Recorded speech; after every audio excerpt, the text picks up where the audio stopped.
And what seemed like a landmark victory for the rule of law in Uganda, delivered by the country's highest court, only lasted a few hours before President Yoweri Museveni questioned, scorned and attacked the judges.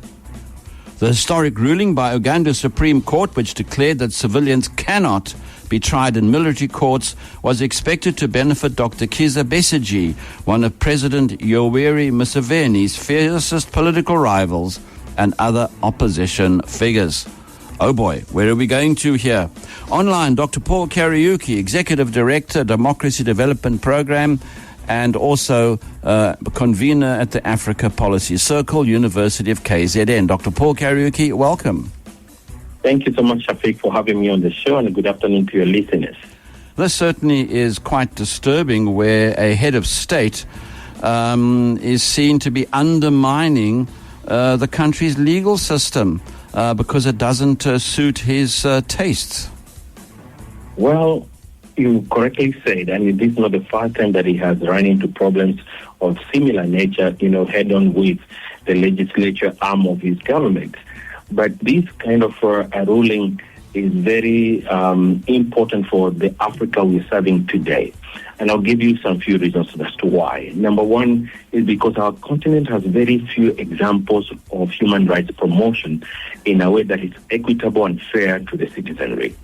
And so there is a yearning across the continent, not only just in Uganda, to be seen to be fair, that the court system are fair to citizens and are able to exercise the judicial authority in a way that meets the expectation of the citizenry. Secondly, the use of military courts to adjudicate civilian matters is seriously an issue of human rights here. And I think the Supreme Court of Uganda arrived to this conclusion to say enough is enough, because the history of military courts being used in Uganda to adjudicate civilian matters has not started now, not with Dr. Besigye. And so I think it's an accumulation of pent-up pressure to say enough is enough, and this is the time to draw the line on the sand. And finally, the Supreme Court gathered its courage to say what is right. And of course, the executive rebutted that with a lot of negative commentary. And this shows the importance of the judiciary up for citizenry, especially when it comes to enforcement of the rule of law and ensuring that their civil rights are protected irrespective of where they're coming from, even if they're coming from the executive. And the third aspect about why this is important is to show that to the rest of the continent that civil rights can be protected by the highest courts on the land. We have seen a lot of other situations as opposed to what has happened in Uganda, where there is courts are being manipulated by the executive to facilitate political ideals and leaving citizenry exposed to any kind of torture, if I to put it that way, by political elite of some sort, because there is a perception that the judiciary has been captured, in inverted commas, by the political elite to do its bidding. So this landmark ruling not only, reinforces to Ugandans that their civil rights are protected and that the Supreme Court is willing to stand for its word and authority. It helps also other African countries to emulate, even though the context could be different, but the principle is the same. Civil rights for citizens must be protected and the rule of law must be enforced by the highest court in the land. Yeah, and of course, when it gets undermined, it becomes a huge cause for concern. Yoweri Museveni has been in power in Uganda for some time, hasn't he? And we all know that he is something of a strong man. It almost seems to me as if Museveni carries on the way he is, that he's going to face something of an uprising at home. It's almost like he's fearing that by allowing military courts to do all his dirty work as opposed to civil courts. I agree. And there is an undertone around that. Remember, they're going to the elections, I think, in January 2026, and he's already been fronted by his political party as the candidate for presidency, which means if he goes ahead next year, he'll be ruling Uganda for the 40th years now in power. That's already problematic. But that's for the Ugandan, citizens to decide how they want to go through that. But by all definition, if we were to think about how democracy works. Extension of terms of office is already an anti-democratic practice.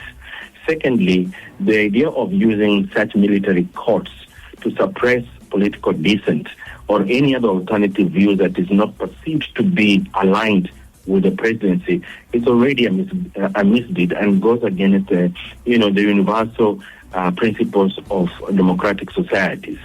So I think in every imagination, whichever way anyone would like to stretch this one, there is a cry in the hearts of Ugandans to see that they can be able to freely express themselves even with divergent views without fear or intimidation. And secondly, it is important to send a message also to the political elite that they cannot get away with any situation they want to manipulate in the interest of their own political ideas at the expense of the country and, of course, at the expense of the citizenry. And so the overreach by the executive even to pronounce that the Supreme Court erred is already bad in itself, because that says that there is no respect between the arms of government. And the executive seems to be encroaching in the judicial space, which is wrong because it sends a wrong message that it can do whatever it wants at its will. Yeah, certainly not good news at all. And our final point, unfortunately, today, we have to keep things short. Do you think the Ugandan president is going to survive all of this? Well, given his past experience, past meaning that he has stayed in the office years of time, it means that he will find a way to maneuver around this, despite the fact that the courts have already started instituting, corrective measures based on that ruling, and there's now a flurry of cases from the military courts that have to be referred now to the civil court. I don't think he has much to stop the process now, because now he's already in the public space, he's on the international space, and of course he will not want to attract, negative light for this matter. But being who he is, he'll find another way of trying to stop the decent politicians, because that's really the core issue. I think the issue is to kind of silence those who have different political viewpoints, silence those who seem to be garnering public support to ascend to presidency should they win through their parties, and of course to intimidate Ugandans not to go that route in terms of supporting people that are perceived to be anti-government. Indeed, it's a space that we're going to have to watch very closely. Where will the president of Uganda go? Dr. Paul Kariuki, Executive Director, Democracy Development Program, and also convener at the Africa Policy Circle, University of KZN. As always, it's been great chatting on African Mirror. Thank you so much, Shafiq, for having me on the show.